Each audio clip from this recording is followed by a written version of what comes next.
Mr. Chairman, we have a quorum, so I don't know if you want to go ahead and get started. We can. Yep, sounds good. Let's call the work session for May 13th to order. We only have one item on the work session tonight. Josh, I'll hand it over to you. Thank you, Mr. Chairman. DRH 1900514 is for a 5-story mixed-use building with office space on the ground floor and residential units above. It was originally approved at the January 8th, 2020 Design Review Committee hearing. The applicant has submitted some construction details in response to include the conditions of approval. And I'm going to go ahead and share my screen.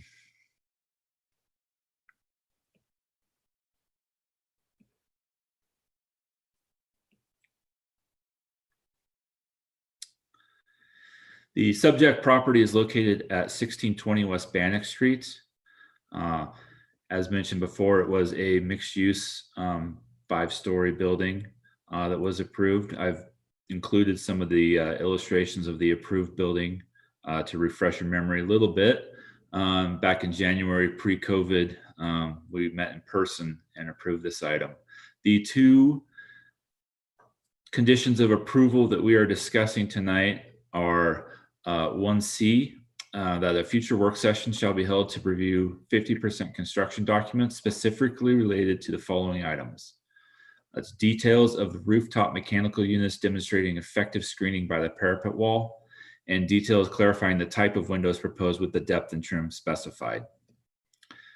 The second view here on the screen shows the windows in question that were part of the condition on the rear of the building in the areas of stucco on the structure. There were some clarifying details in terms of depth and trim that were requested to be brought to this work session. But the first item is the mechanical units.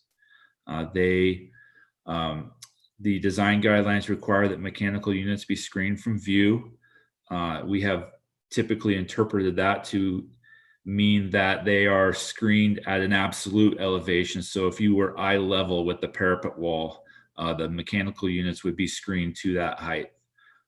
The applicant has included a section diagram that indicates that those units do extend slightly above the parapet wall.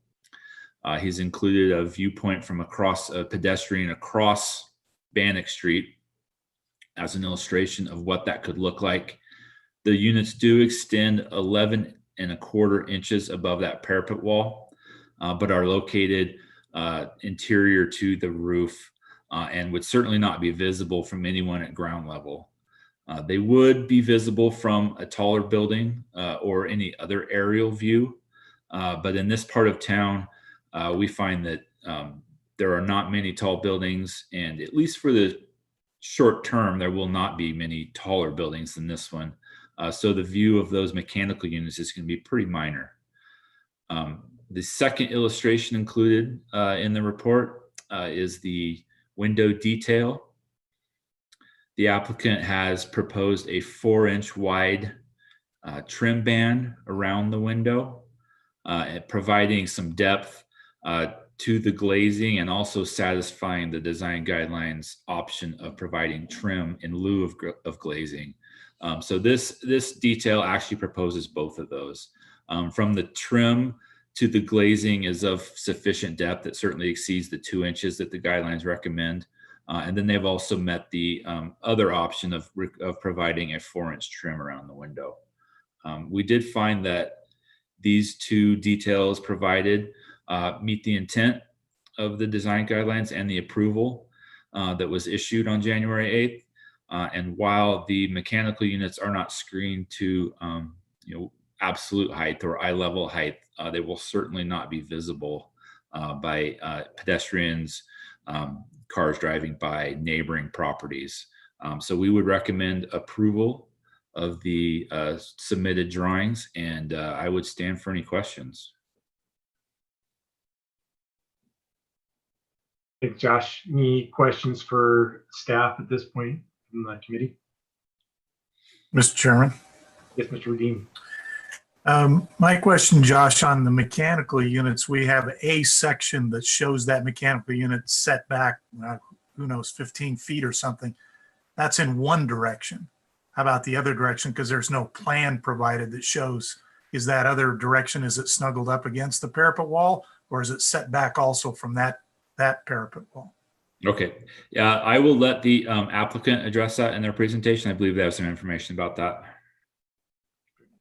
Thanks. Any other questions for staff? Seeing none. Guess you said the applicant is present, Josh. So at this time, we'd ask the applicant to present. If you would, state his name and address for the record. One moment. Participants. Okay, David, you should be able to speak now. Okay, can you hear me? Yes. Okay, great. Thank you. My name is David Ruby, 499 Main Street. Appreciate the opportunity to meet with you again. Thank you for that question. Let me address the mechanical units. And forgive me, I am doing the webinar on one computer because it's modern enough to have the webcam, and I have my drawings on a different computer. So I just realized I'm probably not going to be able to share a screen. But I opened my roof plan to just get my head around the actual dimensions that those units are set back on the other direction. And they are, I'll take some dimensions and tell you, and maybe we can come to a way with a condition of a certain number of feet or something that assures you that they are far enough back that they won't be of concern. Measuring from the rear of the building, which is probably the furthest area there, 34 feet back from the parapet. From the Bannock side, those units are 14 feet back from the parapet. So that's probably why it didn't occur to me. I apologize for that, but they're so far back. I think this was the closest view, and so it's what I showed, but I understand the concern. That's really all I have, honestly. David, do you know what they are in the other axis on the opposite direction? Oh, in this view? Well, yeah, this is the one you just measured what was shown here, right? From Bannock back. Oh, no, I didn't. I measured what's going opposite of what you're seeing here. Okay, I didn't measure anything in the axes you're seeing here. I measured from the end of those units toward the alley. Gotcha. So what is right now, what is that dimension from Bannock Street to that as a comparison? Oh, yeah, sure. What you're seeing there is 18 feet. From that left side to the first unit on the left is 18 feet. In the other direction, it is 33 feet. So pretty similar on the other axis, it sounds like. Yeah, so this is the east and the west. So the north is the 34 and the south is the 15 feet. Yeah, I'm purposely trying to put them where the roof slopes to gain as much elevation as I could. And theoretically, if you took them off the platforms that's labeled there, they probably would be right at the absolute parapet height, but those platforms allow you to make like 4 connections through the membrane instead of 4 or more per unit. And even though you're just seeing 2 of those little units, there's several of them. You know, they're marching along, little condenser units. And this is as low as the parapet goes on the building, what's kind of shown on the second. Exactly, yes, yep. Any other questions for the applicant?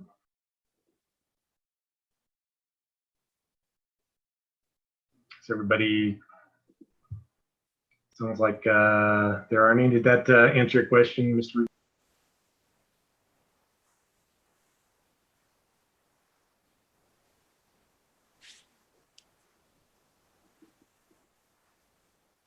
Jim? Yes. I don't have any problem, I guess, in approving what they're suggesting here. I would want to be a little careful in our approval that one of the reasons we would let that drift above that parapet height would be because of the nature of the neighborhood.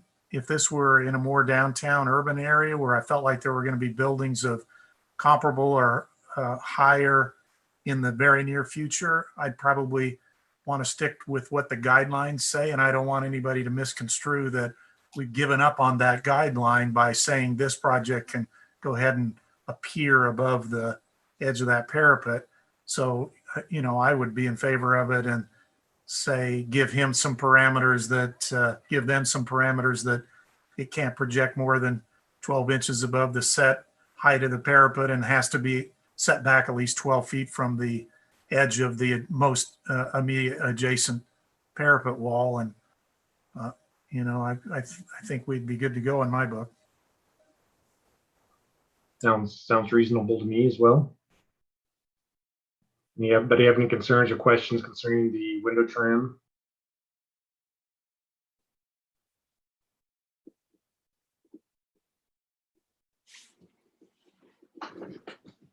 I'll take that as a no comment on the window trims as well.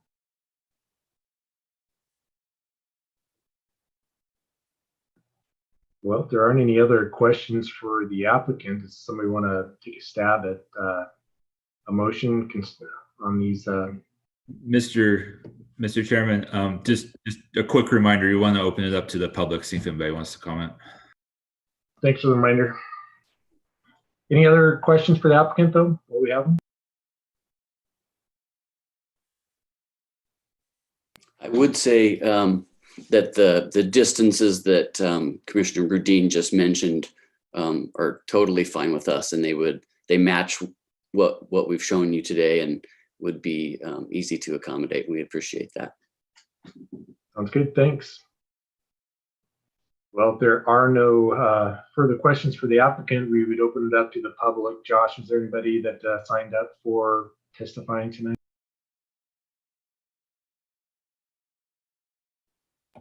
Mr. Chairman, no one signed up on the sign-up sheet. Well, if there's any members of the public wishing to testify at this time, if you can use the raise hand button to virtually signify that you want to testify, and we will allow you to do so.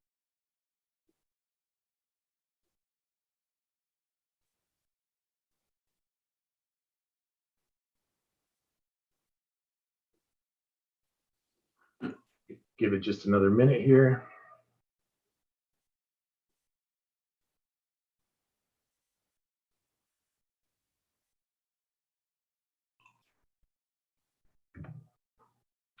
I don't see any raised hands. So Josh, is that the same on your end?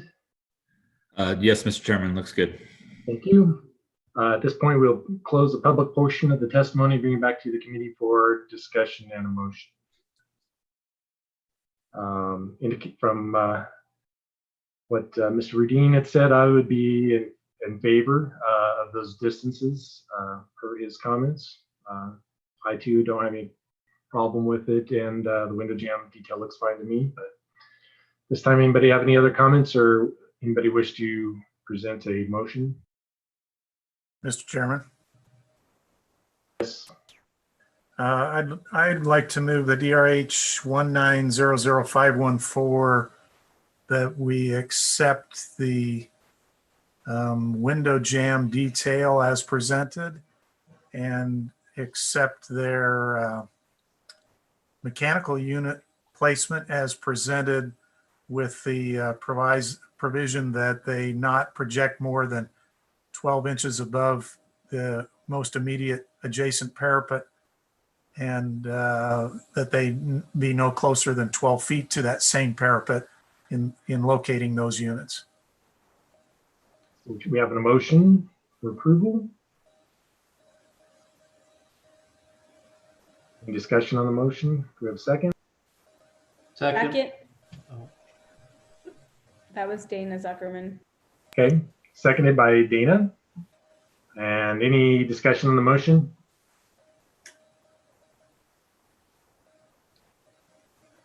Hearing none. Josh, we call the roll? Simple. Aye. Zabala. I think we may, Tom doesn't appear to have the ability to talk. We may have lost him. Rudine. Aye. Marsh. Aye. Aguilar. Aye. And Zuckerman. Aye. Motion carries 5-0 with committee members Zabala abstaining. Thank you, everyone. We will we'll just go ahead and pause the video, hang out until 6 p.m. Until the actual hearing starts. You can just mute your microphones and turn off your camera, and I'll see you in about 13 minutes. Thanks, Josh.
Okay, Mr. Chairman, it's 6 o'clock. If everybody's back.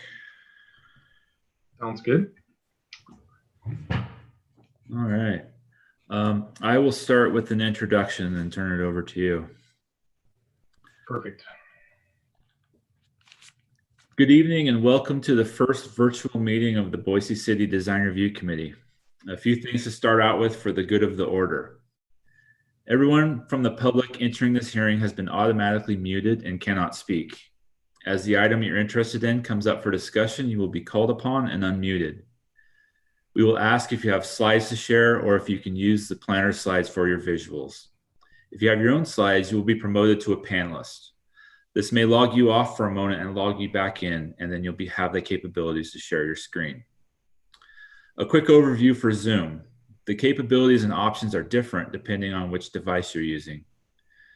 If you're on a smartphone, you'll be limited to only speaking and sharing your camera. If you're on a computer, you can share your webcam or your screen when called upon. Some laptops might not have microphone capabilities.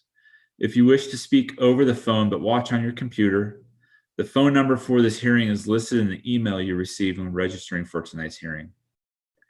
For both smartphone and computer participation, there are controls on the bottom of Zoom to virtually raise your hand when you wish to speak on the item you're interested in. If you are attending on the phone with no visual capabilities, you can raise your hand virtually by typing *9. Again, that's *9 to raise your hand virtually on a phone.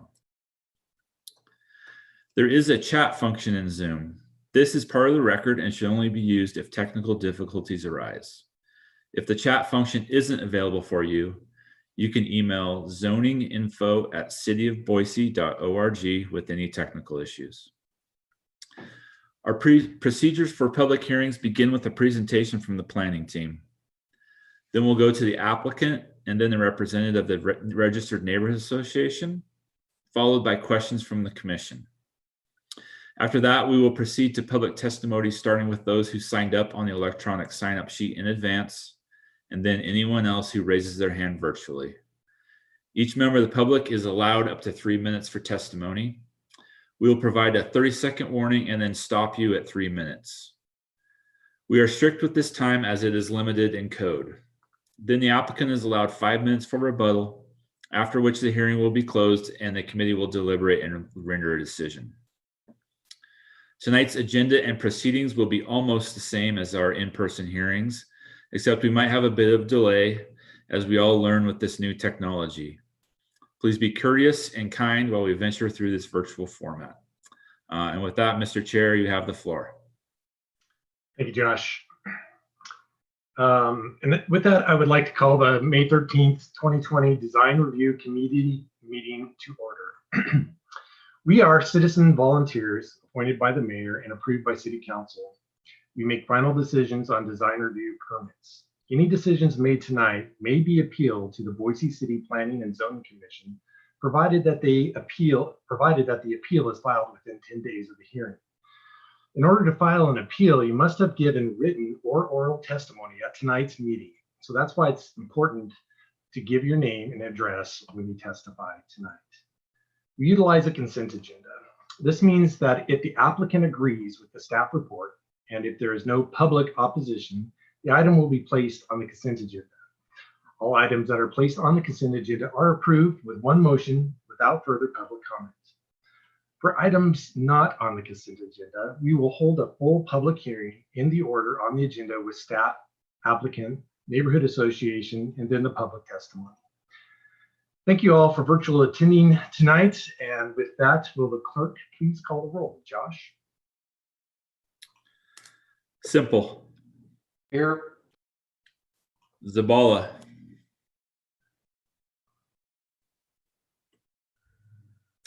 Rudin. Here. Marsh. Here. Aguilar. Here. Zuckerman. Here. D'Souza. Here. 7 present, committee members, Zabala absent. Thanks, Josh.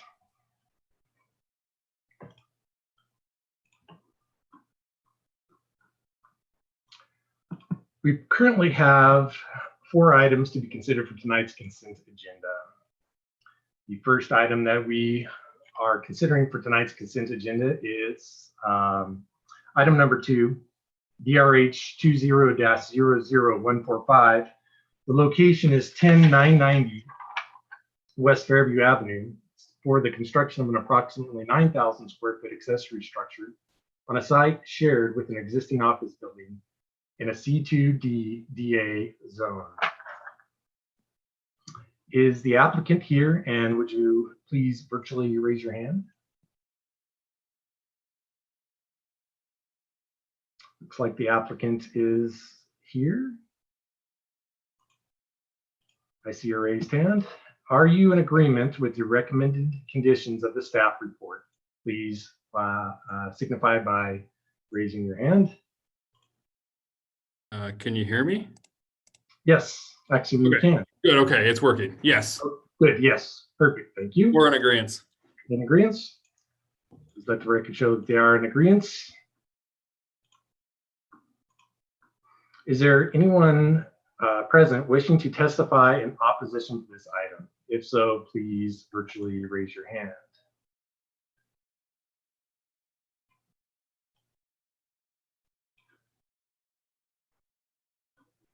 Seeing none. Josh, did you see any? No, Mr. Chairman. Thank you. So I see no raised hands, so this item will be moved to the consent agenda. The second item that we are considering for tonight's consent agenda is item number 3. Item number 3 is DRH 20-00149. The location is 6300 South Cole Road. It's to construct a community center and park, including a welcome center, sports fields, playground, and picnic shelter in an SP3 zone. Is the applicant here? If so, please, yep, see a raised hand. Thank you. Are you in agreement with the recommended conditions within the staff report? Yes, we are. Thank you. Please let the record show the applicant is in agreement. And are there any members of the public wishing to testify in opposition to this item? Please virtually raise your hand.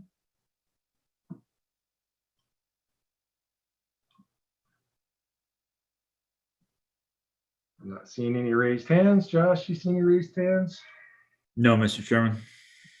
So seeing no raised hands, this item will be moved to the consent agenda. The third item to be considered for tonight's consent agenda is item number 4, DRH 20-00152. Location is 6779 West Hardy Street. It's to construct 2 industrial buildings totaling approximately 23,680 square feet with associated site improvements in an M1B zone. And is the applicant present? Please notify. I see a raised hand. Thank you. And is the applicant in agreement with the conditions within the staff report? Yes, we are. And please let the record show the applicant is in agreement. And a show of hands. Are there any members of the public wishing to testify in opposition to this item? Please virtually raise your hand. Mr. Chairman, Yes. we did receive someone signed up to testify on this item. Okay, so we will pull this off and hear this item tonight.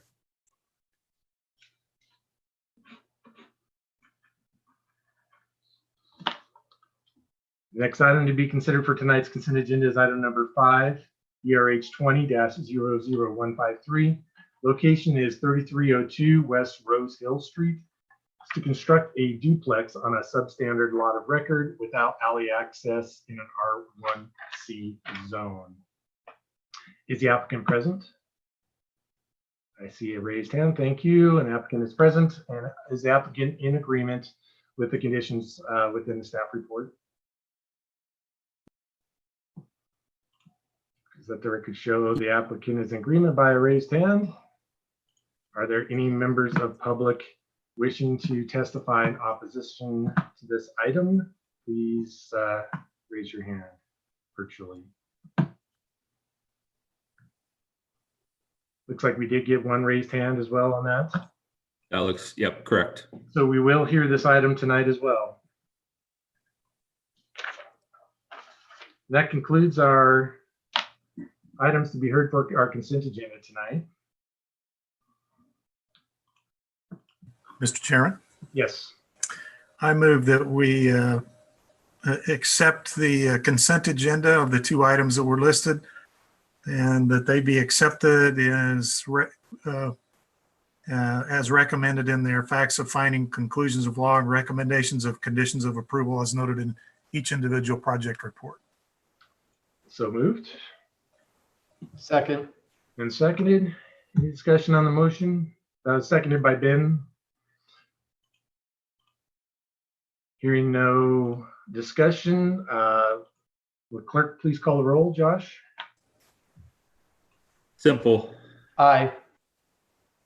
Rudine. Aye. Marsh. Aye. Aguilar. Aye. Zuckerman. Aye. Motion carries 5-0.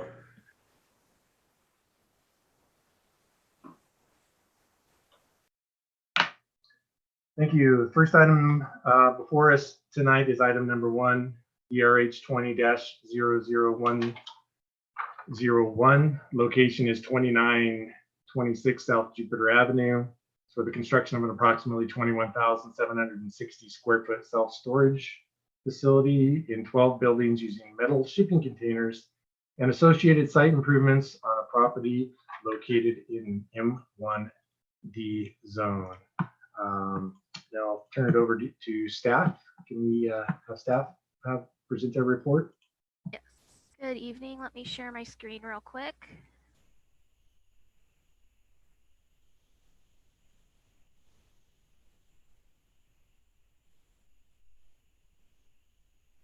Okay, presentation should be up. So again, we are hearing item number DRH 20-00101 located at 2926 South Jupiter Avenue. As was just said, this project is to construct a self-storage facility in 12 buildings using metal shipping containers. The project will also be maintaining the existing 6,000 square foot warehouse. Both the physical structure and the use of the warehouse will be maintained. The applicant has indicated that they agree with most of the conditions of approval, but did want to talk about 2 areas, so my presentation will be focused on those. First, the design review committee typically sees projects on vacant lots or when structures are being demolished and replaced, so we don't usually have to get too deep into the different levels of improvement, but again, they are maintaining the existing building on site, so the level of improvement is important here. So the design review standards and guidelines has 3 different levels of improvements. It dictates on what sort of existing site improvements need to be changed with new projects. And this is a level 3 improvement. Level 3 improvements include all improvements commenced within a 3-year period that increase the building's gross floor area by more than 100%. This project is increasing the square footage about 300, 400. So this is the level 3 improvement, and such development shall conform to all applicable standards. This is important to note because there is existing landscaping and existing parking on site. As a level 3 improvement, any existing features do need to be modified to meet current standards of both the Boise City Zoning Code and the design review guidelines. So the first point of contention was parking on site. So the existing site has 19 parking stalls. The applicant will be reducing the number of stalls to 18, replacing one of the stalls with a terminal landscape planter. However, the Boise City Zoning Code does have parking standards for various uses. The self-storage facility requires 4 parking stalls. The warehouse is 1 stall per 2,000 square feet. So in a total, this site has a minimum requirement of 7 parking stalls. We also have maximum parking stalls that are then calculated.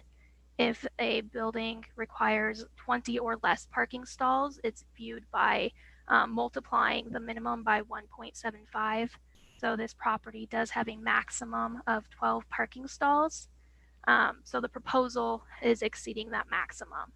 As such, there is a condition of approval that the applicant either reduce the number of stalls on site or try to obtain approval of a conditional use permit to exceed the parking maximum. So here you can see the actual parking lot. So ways to meet the condition of approval to just reduce the parking stalls could include either increasing the size of some of the terminal planters or pushing the parking further into the site, kind of reducing those through that. Otherwise, they can try to exceed the parking maximum again through the conditional use permit. Now, the parking standard is within the Boise City zoning code and is not specific to design review guidelines.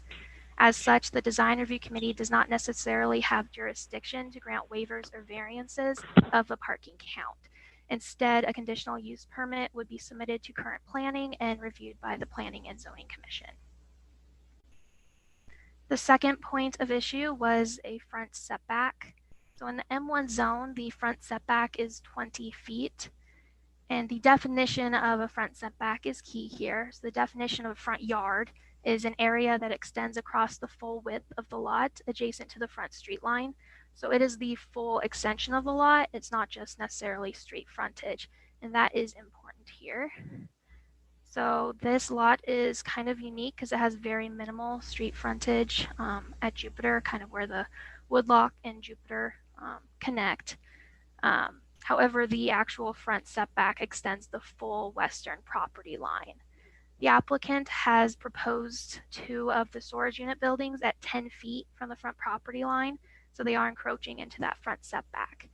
As such, a condition of approval was added that either the structures be removed out of the front setback or they submit a variance. Again, this dimensional standard is within the Boise City zoning code, not a design review specific guideline. As such, the design review committee does not necessarily have the jurisdiction to give waivers or variances. Instead, the variance application would be submitted to current planning and zoning commission. So with that, staff does recommend approval of the construction of the 21,760 square foot self-storage facility and related site improvements with the attached conditions of approval. The applicant's concerns over the parking maximum and the front setback can be resolved through current planning or just revising the plans. And if the committee has any items they'd like to discuss beyond this, I'm also available with any questions. Thanks. Great. Thanks, Casey. Any questions right now for staff from the committee?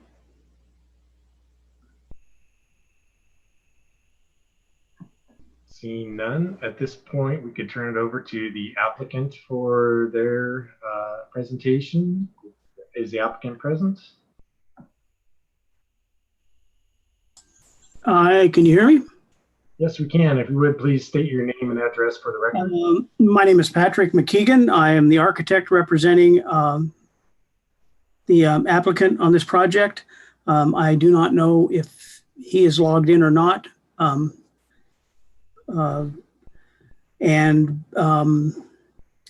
Basically, as Casey stated, I wanted to discuss items A and B, or at least express my concerns about those. Concerning the parking, our concern is that it's based on the current use of the building. Previously, the building had a lot higher occupant load because the use had a lot of employees who used the parking.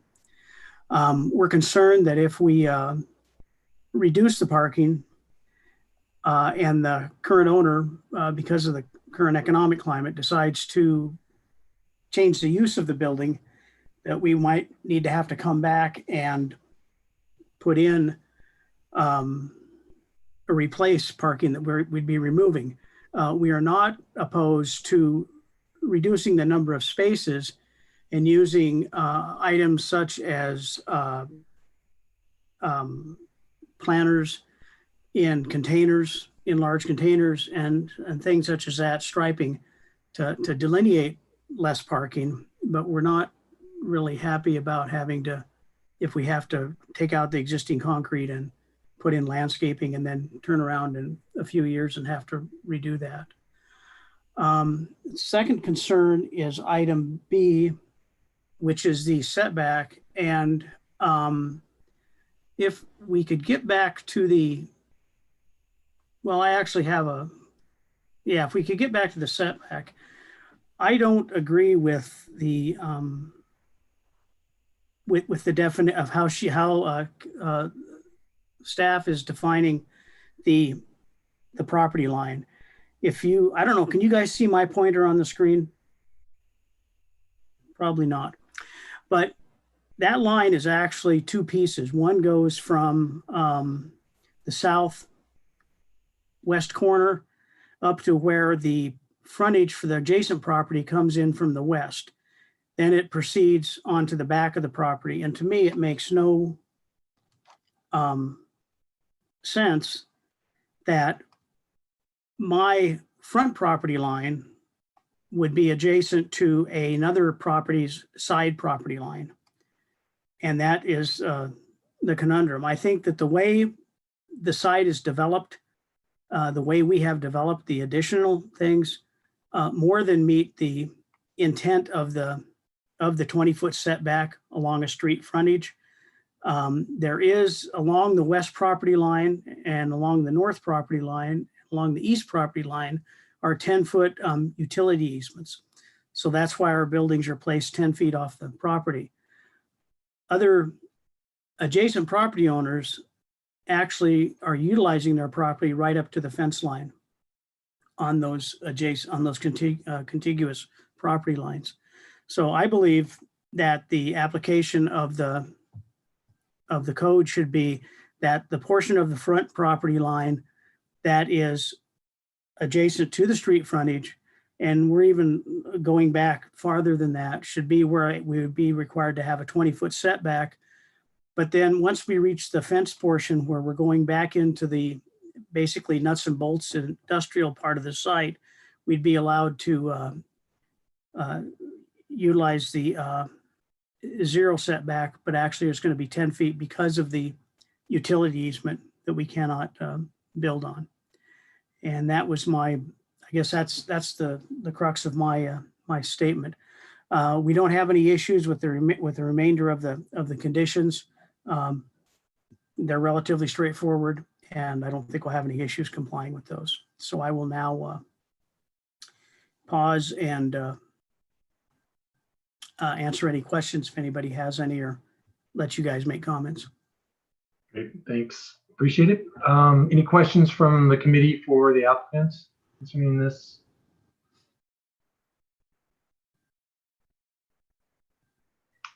Hearing none. Thank you to the applicant. And at this point, is there anybody from the neighborhood association that is wants to testify tonight? If you would signify by raising your hand.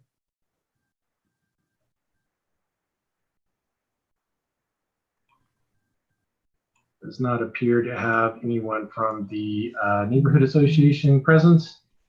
Then we would move on to the sign-up sheet. Josh, anyone on the sign-up sheet for testifying tonight?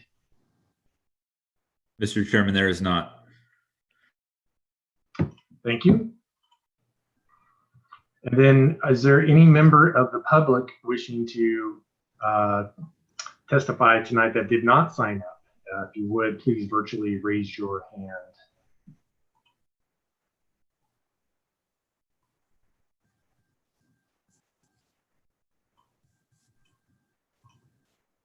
And I did not see anyone, no raised hands. Did you, Josh? No, Mr. Chairman. Thank you. Since there isn't any, is there any last, I guess there's no real rebuttal since we don't have anything from the applicant, but does the applicant have any other last words? No, I've stated my opinion. Okay. And either way, we'll move forward with the project. Great. Appreciate it. Thank you. Well, with that, we will close the public portion of the hearing and we'll consider a motion and take back for discussion.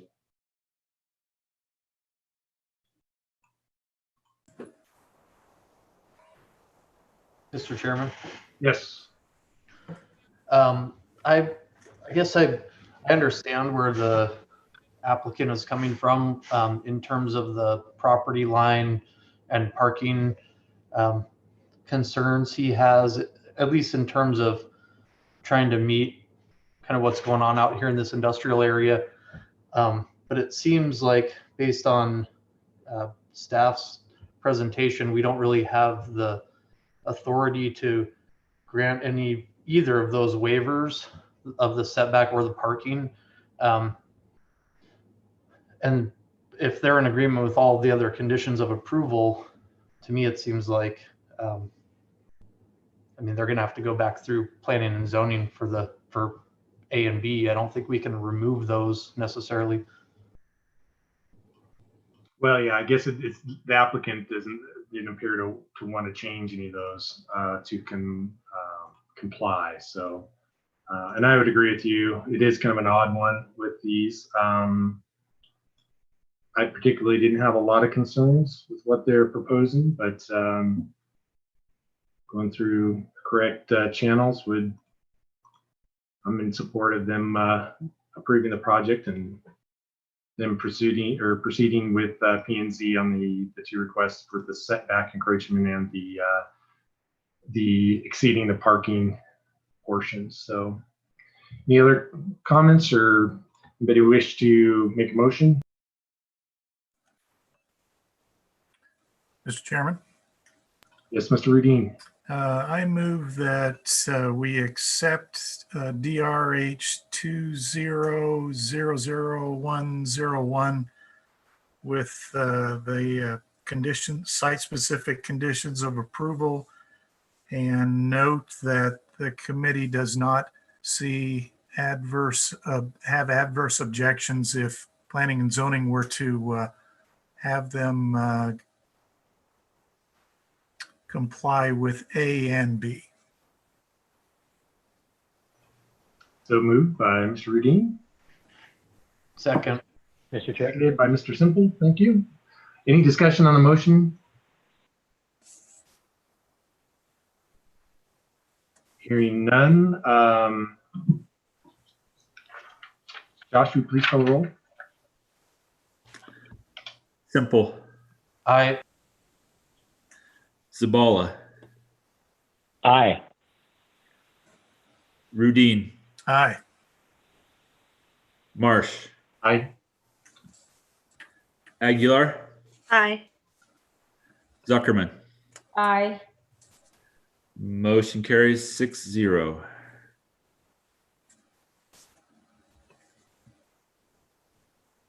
Great. The next item to be heard tonight before us is going to be item number 4, DRH 20-00152, location 6779 Targhee Street, for the construction of 2 industrial buildings totaling approximately 23,680 square feet with associated site improvements in an M1D zone. At this time, I'd turn it over to staff. Caitlin? Thank you, Mr. Chairman and committee members. Let me share my screen with you here.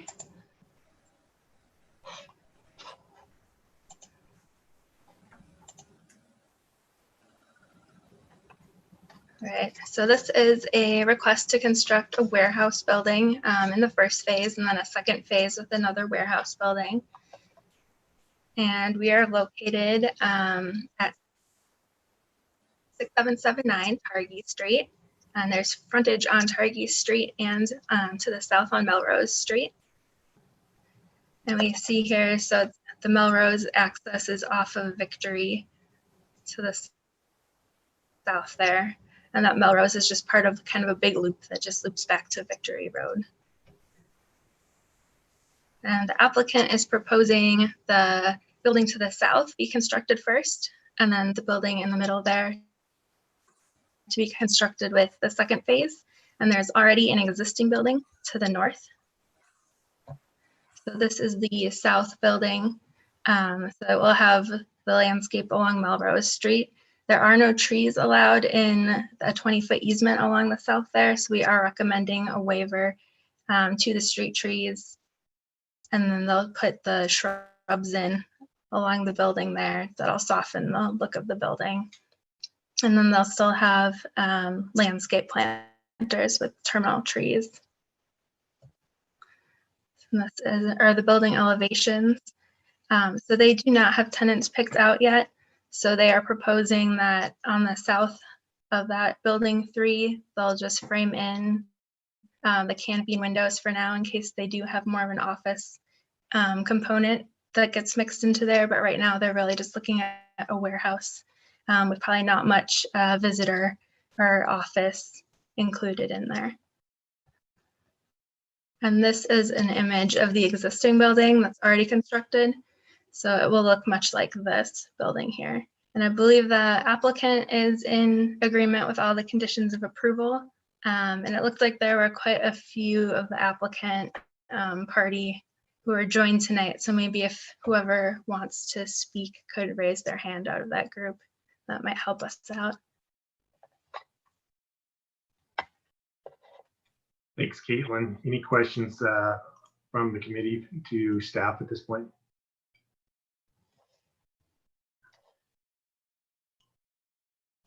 Okay, I guess we'll turn it over to the applicant. Is the applicant there? Could you either raise your hand virtually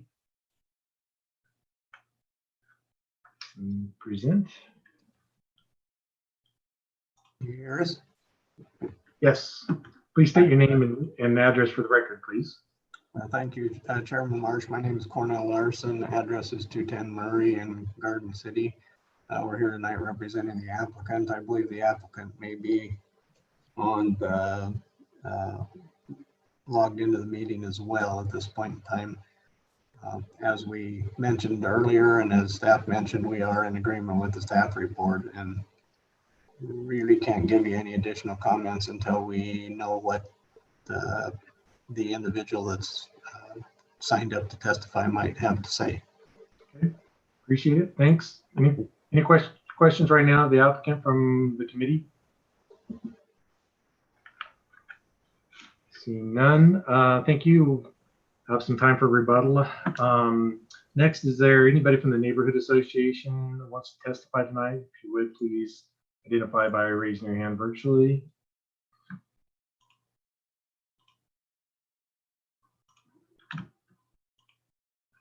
I didn't see anyone, no raised hands, so we'll move on. I don't believe there's anybody on the sign-up sheet tonight. Josh, you just had a raised hand, correct? Mr. Chairman, there was a member of the public on the sign-up sheet. Okay. And Edward Sloan. I do not, however, see them in the attendee list. Okay, we'll just ask, is Edward available right now?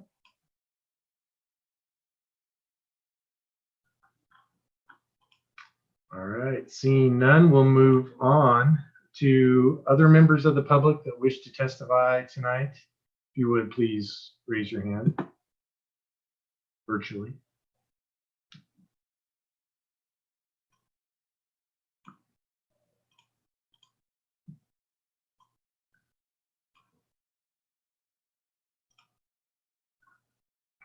And I'm not seeing any raised hands, so they either are no longer on, no longer wish to testify, or we had a false hand raise earlier tonight. So with that, is there any other words that the applicant would want to say? Sounds like since we didn't get anything else, I'm assuming no, but give you one more chance.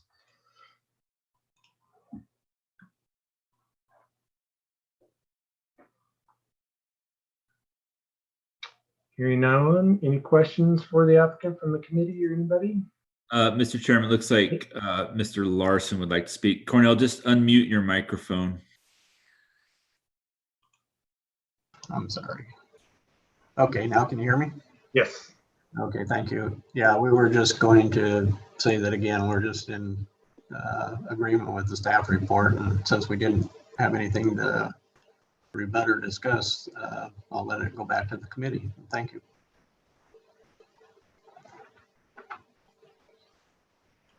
All righty, with that, I'll close the public portion of the hearing and we'll consider a motion and discussion. Mr. Chairman, Yes, Mr. Reed. I move that we accept DRH 20-00152 based on the recommended, subject to the conditions in the staff report. So moved by Mr. Rudin Second. and seconded. Was that Mr. Chairman, yes, this is Tom, Mr. Chairman. I'll Hi, Tom. second that. Good. So moved and seconded. Any discussion on the motion? Hearing none, we'll turn it over to the clerk to call. Josh? Simple, Aye. Zabala, Aye. Rudin, Aye. Marsh, Aye. Aguilar, Aye. Zuckerman. Aye. Motion carries 6-0. Great, thank you. Moving on, the next item to be heard tonight is going to be item number 5. It's DRH 20-00153. Location is 3302 West Rose Hill Street for the construction of a duplex on a substandard lot of record without alley access. This time I'll turn it over to staff, to Caitlin for the report. Thank you, Mr. Chairman. So this is a duplex on a substandard lot. And this one is just barely substandard. It is 65 feet wide. And a standard lot would be 70 feet wide on this corner here. So we're on the corner of Rose Hill and Gorley Street.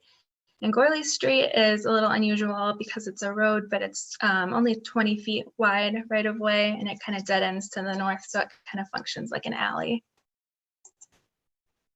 So the applicant's proposal, all access is from Gorley Street as required. No access is allowed from Rose Hill.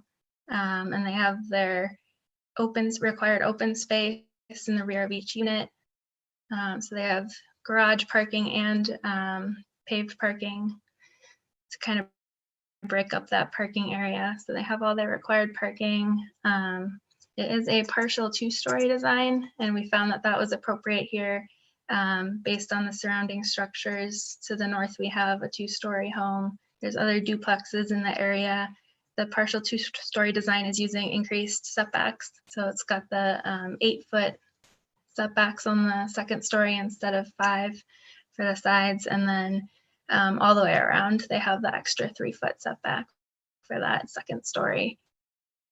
And then this is kind of what we see in the surrounding area. So we have quite a mix of different duplexes, single family, 2-story, 1-story, 1.5-story. And I believe the applicant's in agreement with all the conditions of approval, and I believe I saw the applicant is also present tonight. Great, thanks. Any questions for staff at the moment? Seeing none, we'll turn it over to the applicant to present. Is the applicant present? I am. Can you hear me? We can. Thank you. If you would, please state your name and address for the record. My name is Dylan Schneider, 470 Floating Feather Eagle. Thank you for your time. We have worked with staff to meet their requirements and agree with their conditions of approval. So at this time, I do not have anything else to add and will stand for any questions. Great. Thank you very much. Questions for the applicant from the committee at this moment? Hearing none, thank you. Appreciate it. Is there any member of the public that, or is there a neighborhood association present that wishes to testify tonight? If you would, please virtually raise your hands.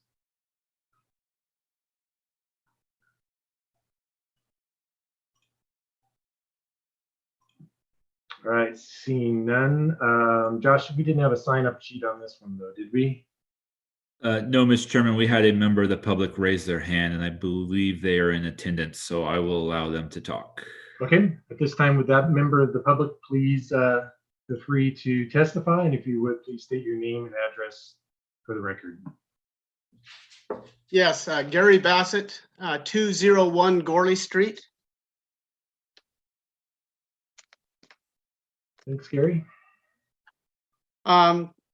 First of all, as a resident at this address for over 30 years and driving by that lot, which is now a lot, but that property, I'm very excited to see improvements made there. I do have some concerns that I would hope to be addressed.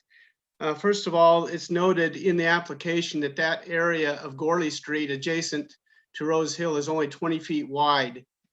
As vehicles approach Vista from Gorley to enter Vista and vice versa, if that happens concurrently, it's very difficult for both of those vehicles to pass each other. So typically one person waits out on Rose Hill for the other person to exit and vice versa. This is going to obviously create more traffic because the only entrance into the proposed property is via Gorley Street. That is one concern. The other one is parking. It was noted in the presentation just a minute ago, and also noted in the application that the parking does occur on that street. However, if there's parking even on one side of the street as proposed, and not just in the parking in garages or on site, it's going to create difficulty, particularly if cars are coming from both directions because of the narrowness of the street. And so I think that that's going to be a concern. Obviously, it would almost have to be a requirement that there would be no parking on either side of the street back away from the intersection of Rose Hill and Gorley to allow traffic to turn either onto Gorley or from Gorley onto Rose Hill. Again, we're excited to see improvements to the property, but these are just some of the concerns that I had. Great, thanks, appreciate it. Are there any other members of the public wishing to testify tonight? Please identify yourself by virtually raising your hand.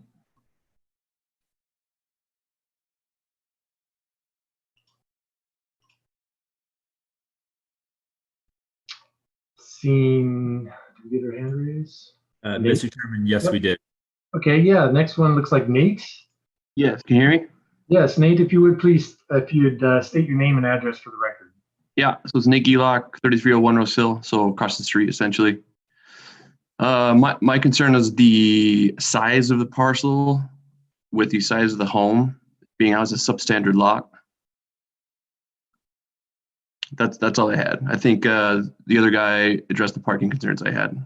I think I think the house is too big for the lot size. Gotcha. Thank you much. And are there any other members of the public wishing to testify tonight? Please identify yourselves by virtually raising your hand.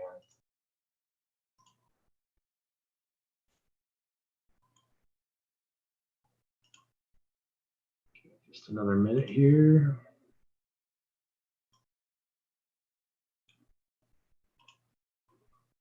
Okay, seeing none, I would turn it back over to the applicants for rebuttal.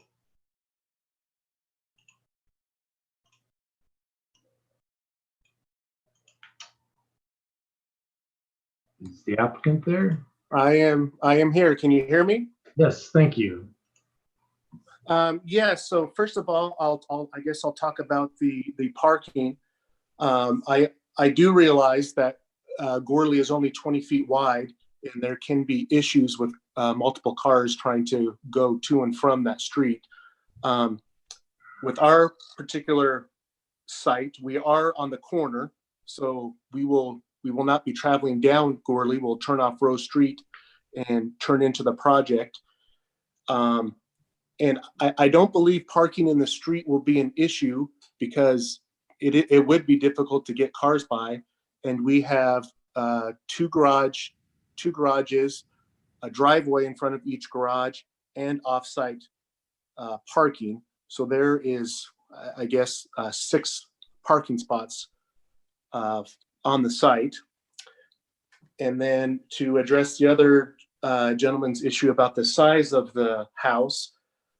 So each side of the duplex is only, I don't remember the exact square footage. It's around 1,300 square feet. So combined, the home or the duplex is 2,600 square feet, and so we feel that it fits well on that particular lot. And I guess I will stand for any additional questions. Great, thank you very much. Any questions for the applicant at this point from the committee? Mr. Chairman. Yes. Mr. Schneider, you said you have 2 off-site parking spaces. Do you just mean surface parking spaces, the 2 that are on the north part of your parcel but are on the site still, correct? Yes, that is what I meant. Okay, and you're not proposing any on-street parking on Gorley. Everything is off-street, correct? Correct. Okay, those are the only questions I had, Mr. Chairman. Thank you, Mr. Simple. Any other questions for the applicant at this time from the committee?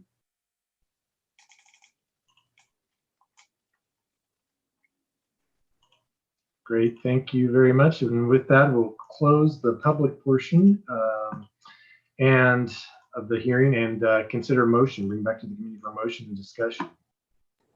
Mr. Chairman. Yes. I had another quick question for staff that came up concerning the size of the home. Caitlin, the size of the home, it meets all the setbacks and all the substandard code for a lot of the size?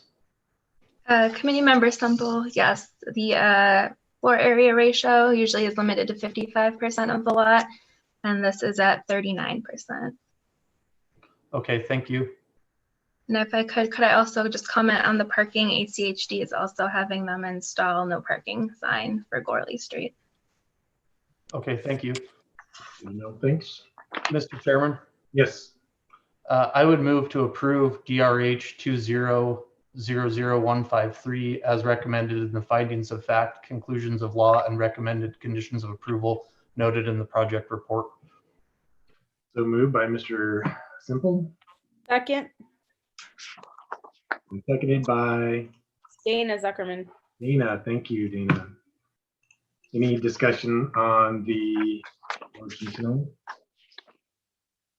Mr. Chairman? Yes. I just want to add that I think this is an excellent use of space.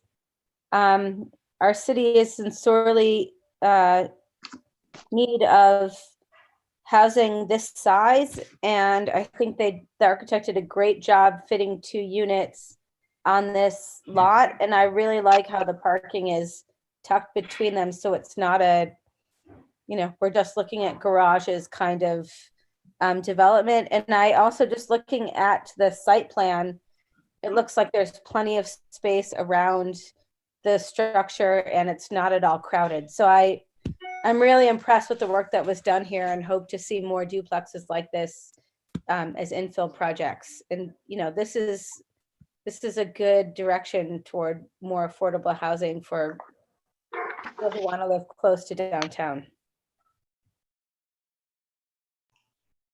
Okay, thank you, Ms. Zuckerman. Other comments from the committee, or anybody want to entertain a motion? Mr. Chairman, I think you already have a motion, right?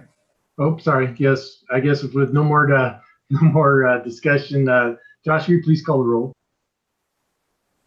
Simple. Aye. Zabala. Aye. Rudin. Aye. Marsh. Aye. Aguilar. Aye. Zuckerman. Aye. Motion carries 6-0.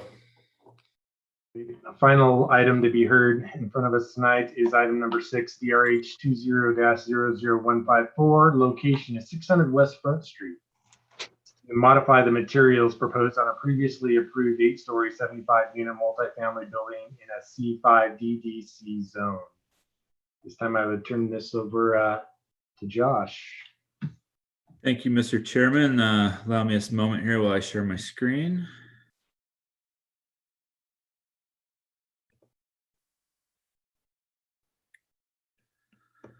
Okay, so the subject property received approval on April 10th of 2019 for a mixed use housing and commercial project with 75 units and ground floor commercial space. The property is located at the site of the former BizPrint property at 6th Street and Front in downtown Boise. I'll pull up a visual here to remind you. The project was approved with a largely brick exterior facing the two streets, 6th Street and Front Street, and then had a portion of stucco on the west and north portions of the property, which faced the historic Bass Block and properties to the west to pay homage to those structures. Tonight, the applicant has submitted a modification application to change the materials on the project.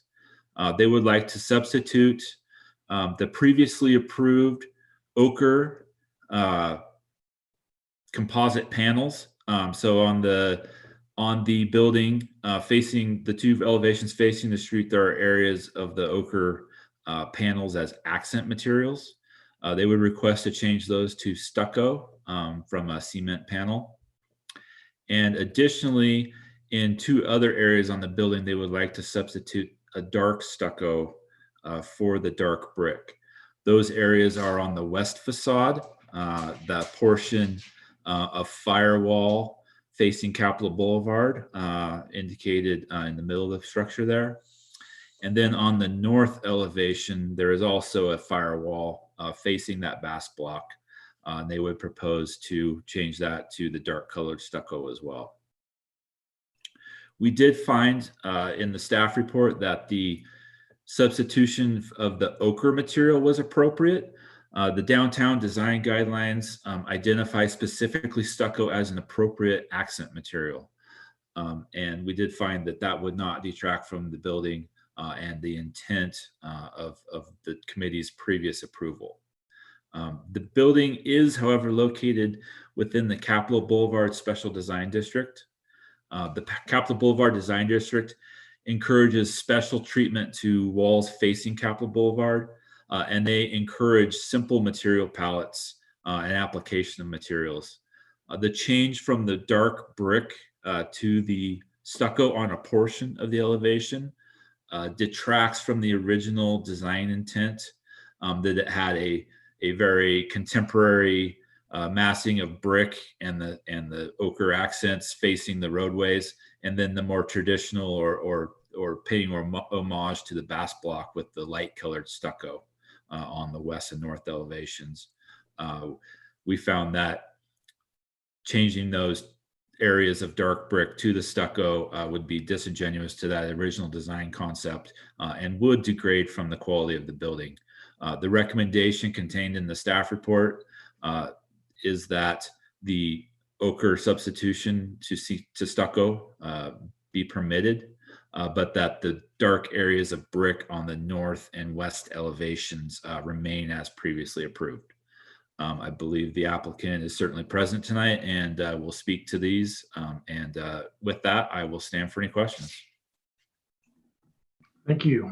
Any committee member questions for staff at the moment? Mr. Chairman? Yes, Mr. Simple. Hey, Josh, are we moving to approve this? I guess I'm trying to see, are we denying the modification application with a motion, or I just wanted to know that as we go through this. Committee member Simple, Mr. Chairman, you would, depending on your decision tonight, approve the modification. It is a separate application, has a separate design review number. We have conditions of approval placed on the modification that site-specific condition 1B is recommended that the previously approved brick veneer on the west and north elevation remain. So if you move to approve this modification with that condition intact, only the ochre accents would be allowed to be substituted. Mr. Chairman, That answered my question. Thanks, Josh. Sorry, I missed that. Mr. Chairman. Yes, Ms. Zuckerman. So just to be clear from what I understood just from Josh, is that if we approve this, the brick stays and the dark paneling goes away. Is that correct? Is that what I just heard?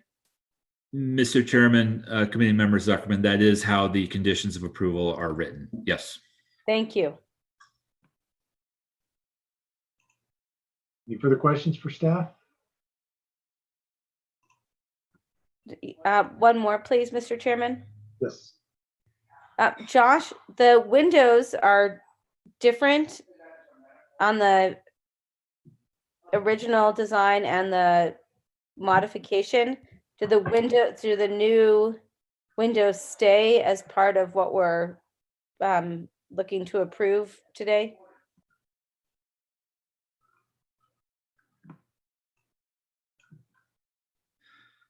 So committee, Mr. Chairman, committee member Zuckerman, can you help me just identify real quick where you were referencing? The previous page you had. Okay. So the windows on the west facade with approved conditions look different from the windows on the modification. They're darker, thicker frames around them, unless it's just shadowing in the renderings, but they look quite different to me. Yes, you're correct. I do see that. I will let the applicant address their intent there, and if that is a rendering effect. Thank you. Thank you, Mr. Chairman. Yep, thank you. Any other questions for staff? Okay, at this point, we would suggest the applicant to present, and as the applicant present, if you would please signify. There you are. Thank you. And if you would please state your name and address for the record. Great. Can you all hear me? Yes. Wonderful. This is Renee Strand with Holst Architecture, 123 Northeast 3rd Avenue, number 310, Portland, Oregon 97232. And thank you, Josh. That was a really thorough report of what we're requesting, and I really appreciate the committee hearing us tonight for consideration of this modification. Just to quickly address the question that had just come up, we are not proposing any changes to the windows. So the difference in shadowing you're seeing is just purely a difference in kind of the rendering. So apologies for any confusion on that. But the windows, there's no changes proposed to the windows. In terms of the slides tonight, I have a couple slides I can share, or Josh, if you just want to kind of flip back and forth, that is just fine too. I think that Josh, clearly walked through the request. I just wanted to speak briefly to kind of the design intent behind what we're bringing forth. Certainly not ideal to be proposing a modification during construction. We did go through a value engineering process on the project, kind of working from the inside out. And we've tried to be as sort of thoughtful with the very limited number of items we're bringing before you. We looked at the whole project holistically when we did this, and went through a number of design iterations to get to the couple of changes that we're proposing today. So the Viroc stucco change, as Josh mentioned, we're glad that staff agrees with that. It allows us to kind of get that color that's really derived from that ochre plaster that's really common in the Basque region. It has a benefit of eliminating the exposed fasteners on the building, which is fantastic. And it's a quality material that we think works really well with the existing palette. It is proposed to be stucco over cement board at the ground floor. I know that there's the requirement for impact resistance for the first 2 feet. We are proposing it for the entire ground floor using the same assembly that your group has approved for us on other projects. And then the other couple of areas, maybe Josh, if you could flip to the firewall images. So there's the two areas of firewall, and while we understand that something could eventually be built and block the firewalls, these will likely be the facades that are viewed in town for a while.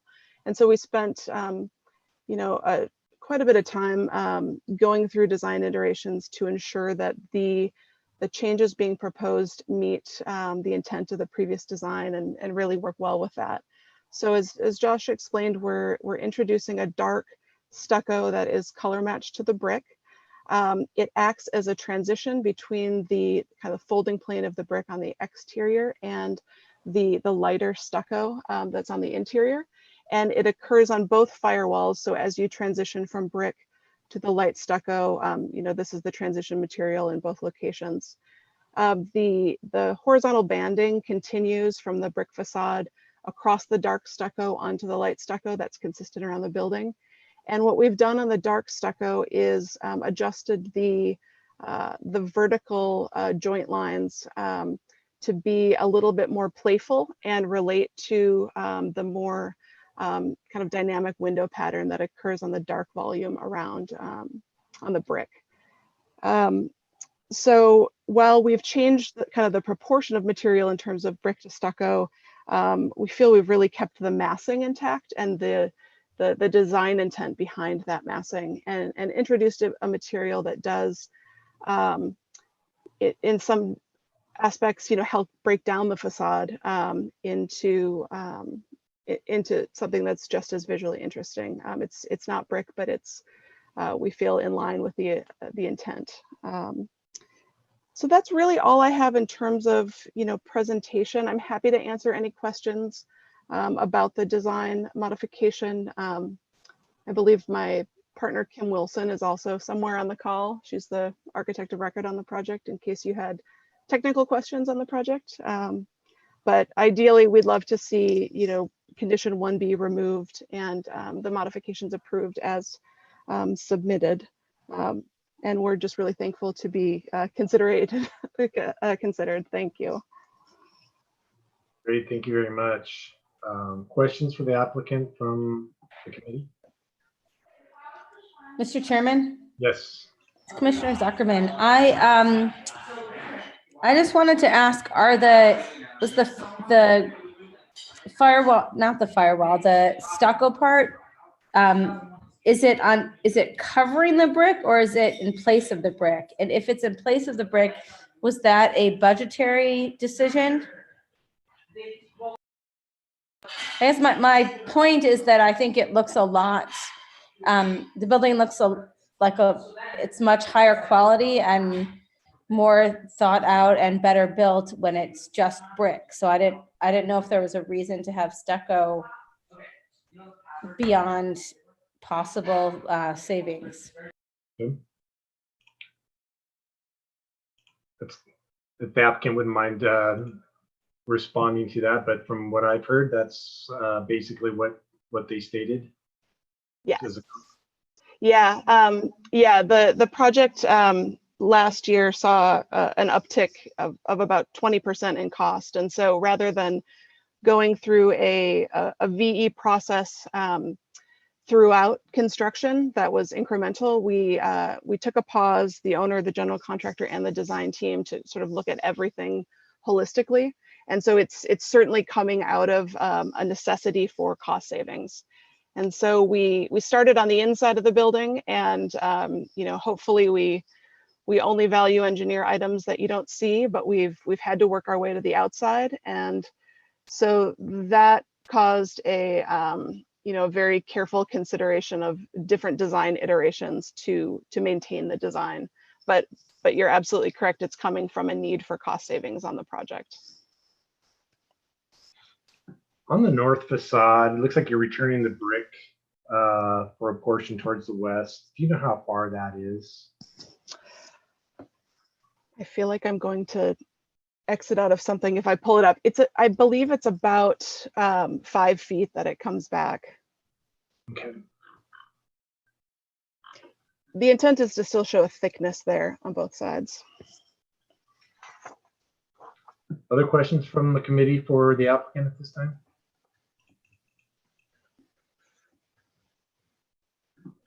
All right, thank you very much. Hearing none. Is there any member of is there a neighborhood association member here that wishes to testify tonight on this case? If you would, please raise your hand virtually, make yourself identified.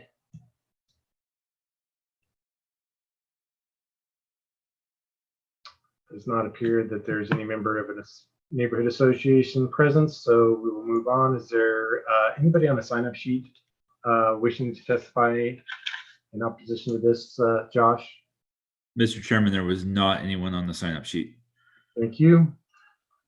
Is there any member of the public wishing to testify tonight on this application? If you would please make yourself known by hitting the virtual raise hand.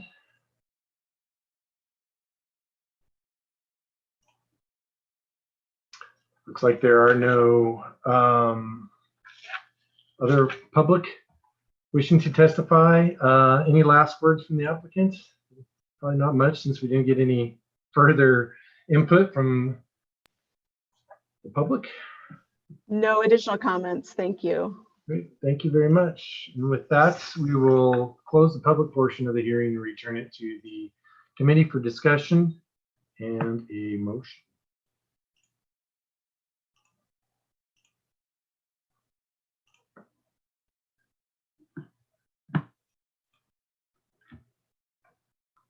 Mr. Chairman, this is Tom. Yes, Tom.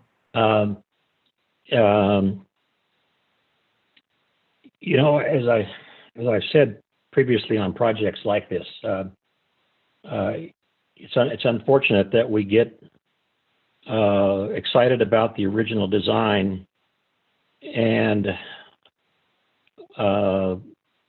expectations for the quality of our buildings in the downtown area, only to find that now within 60 days we're coming back and we're seeing, in my opinion, a building that is diminished significantly by the removal of the brick and the substitution of the stucco on the north and the west sides in the black areas. I have no problem with the ochre portion of it. I think that's fine. I'm personally not in favor of the proposed change in that regard, and would welcome other comments. Thank you, Mr. Zavala. Member Zuckerman, you have a comment? Thank you, Mr. Chair. I concur with with Committee Member Zabala. Honestly, if we hadn't seen the original rendering, I don't think the modification would be as problematic. But as Committee Member Zabala said, some of us got excited about all of that brick, which is a material that our downtown deserves. And it looks like a building that will last a very long time, and adding so much stucco really cheapens the look of the building, even though I really do think it's a very good looking building. I think the stucco cheapens it and makes it feel a little more suburban or subdivision like, and a lot less like a building that belongs in the center of our downtown. So to me, it's a tough call, because I still think it's a handsome building on, well done on a prominent corner. It's just knowing there could have been brick, or maybe there's still, if they can figure it out financially, there might still be able to be brick. I would highly prefer that. I just don't, I don't know what our options are. If we deny the brick, does the building go away? Does it get redesigned to something inferior? That's my concern. Thank you, Member Zuckerman. Other questions, comments? Josh, do you by chance have a site plan of this particular project you can pull up? Mr. Chairman, I can retrieve one if you'll give me just a second. Okay. I guess the question, I mean, it looks like, from what I remember, so there's a small sliver of adjacent lot to the north and then the alley. And then going to the west, it's obviously more parcels as well, both of which could get developed, who knows when, but potentially, and would basically could be built directly almost up against these two particular walls, if my assumptions are correct. Yeah, I'm not personally crazy about losing the brick as well. Certainly having the brick remain on the prominent facades, having the applicant retain the window qualities, and those parts I appreciate. I do appreciate them having the return of the brick as well on each side, so it doesn't look like it's a sharp transition right on a corner of a material. So that long skinny building on the north, that's basically the top portion of that is where the alley begins. Okay. So unlike other locations, like I guess the Fowler, which has a kind of a alley facing wall with no matter what gets constructed in the future across the alley, that particular wall can be seen on, as this one is not up against the alley. Everything that's up against the public way has the higher quality materials. And it's just the two firewalls where future buildings can be built. So I guess that's the question for the committee is the compromise on the firewall portions seriously detrimental to the aesthetics of this project?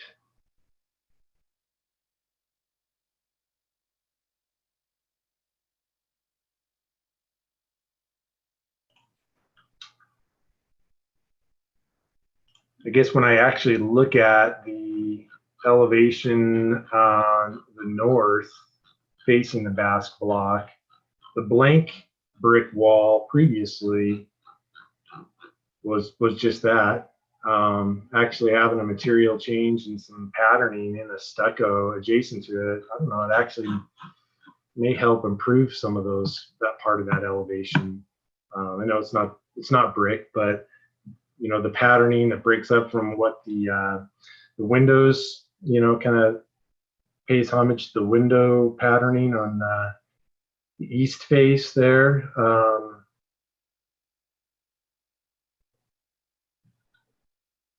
And then on the west facing wall, it's opposite of traffic flow, so you don't get as much of a visual on it. So I'm not as concerned, I guess, maybe as a couple of the other committee members are on it. Yeah, I would probably agree with Tom that this is something that kind of gets under our skin a little bit when we see a lot of these come back with these value engineering. So we'd certainly suggest having these applications a little more vetted out in that regard prior to us. But these things do occur. So any other thoughts or comments by other members? Mr. Chairman? Yes. Sorry, it's Committee Member Zuckerman again. I appreciate what you said about the firewall facing an empty parcel and not directly the alley. I hadn't considered that. With the rate that this part of our downtown is growing, it's hard to imagine that we're going to be stuck with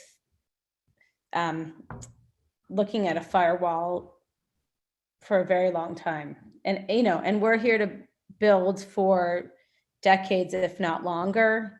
And so, I'm now more interested in supporting this, knowing that the parts of the building that we will see are the ones with the higher quality material. And I can only imagine that the stucco will be, covered by or obscured by something that's going to go in next door as this part of town heats up even further. Yep. I'd agree. Thank you, Ms. Zuckerman. Other comments in the committee? Mr. Chairman. Yes. Josh, will you flip to the west facade, or if you can, the next screen or the previous one, whichever one it was? Yeah, I guess I kind of was going back and forth. Also, I can see both of them, cases for both, where it, would we have approved this if the modification portion had come through initially? Who knows? Would it be nice to have brick? Yes. Is value engineering, difficult on design? Absolutely. So I can see kind of both sides of it as well, kind of in agreement with committee member Zuckerman. But I also agree with committee member Zabala that eventually we want to make sure that we're approving designs that are also long lasting and that are vetted initially, so they don't have to come back through modifications. Obviously, we're in kind of a unique situation right now in the entire world. But I guess I could see a case for both of them, supporting the motion with the elimination of, or supporting the modification with the elimination of the, at least I guess 1B. I don't know if any of the other applicable conditions of DRH 1996, if there's anything in there that would need to be eliminated. If we approved the modification and eliminated the brick veneer in the places where the applicant is requesting it.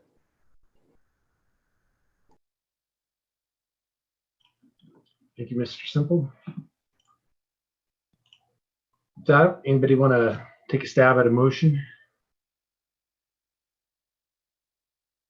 Mr. Chairman. Yes, Mr. Dean. Prior to a motion, I guess I would, I'm going to head more toward what Commissioner Zabala is saying. And it's troublesome to me when I see the massing of the building. You think of the materials are creating mass and they create planes, and those are the things that define the architecture. And the original building had a clear mass and plane that was that material. And now we're interrupting that in plane. So we're now unclear where that mass starts and stops until it gets to the white stucco. And that makes me, as an architect, uncomfortable. There may be another way to eliminate some brick on this. I wouldn't like to see it done this way.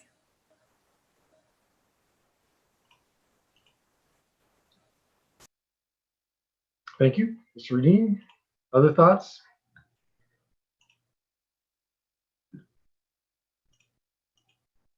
I guess my only counterpoint to that is, I'd rather have them work on the firewalls than take the top story or top 2 stories and convert those to ethos all the way around the building, and leave the lower portions brick.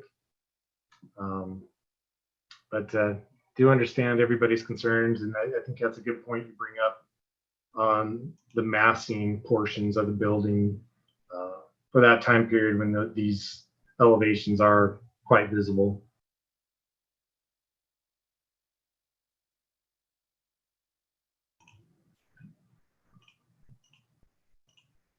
Again, any last comments, or anybody want to take a stab at a motion?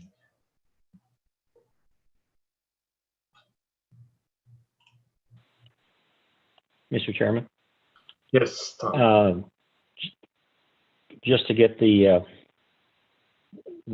elephant in the room on the table and ready to carve up, I would move for approval of the modification or the modifications as indicated in the staff report that complies with sections 11-03-04.12 C (7) D of the zoning ordinance and the recommended conditions as provided here this evening in the staff report. Okay, so moved by Committee Member Zabala, I'll second that. seconded by Committee Member Rudin.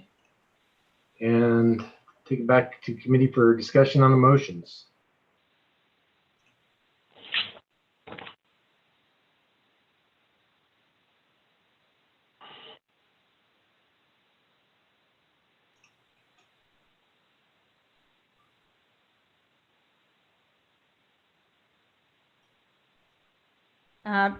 Mr. Chairman, Yes. I agree with what committee member Rudin said about the massing, and I like how clean the massing was originally. I tend to like things cleaner, especially when you're